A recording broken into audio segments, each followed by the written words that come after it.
To remove a cat from a kennel when the cat is overstimulated or you're concerned about what could happen when you're handling the cat, first I make sure that I have a nice thick blanket. This is a double-sized fleece blanket. It needs to be at least as large as the door of the kennel from which you're trying to remove the animal. Use this as a shield so that the animal can't see you and they don't have to deal with the visual input of something coming towards them. So I'm going to introduce this on the inside of the door, covering up the whole opening of the cage.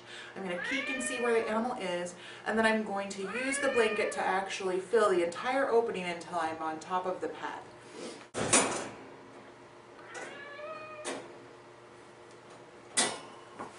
So now I have a complete visual barrier for the cat. He can't see out, he can't see where I am. And I have the door safely between me and the animal so that he can't reach me. I'm going to peek and see where he is. And he's in the middle of the cage. This is a friendly cat just for practice. I'm going to let the cage door open. So now I have the opening of the cage completely covered by the blanket. I'm going to peek. He's still in the back. I'm going to rapidly introduce the blanket, covering the entire aperture of the cage, trapping the pet underneath the blanket.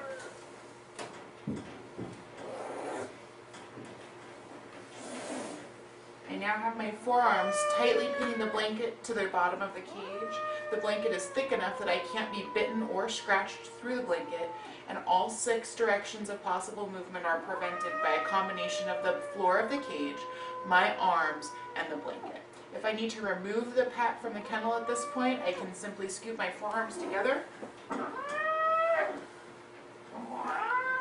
and I safely have a cat inside a blanket that's thick enough that he can't do any injury to myself or to him.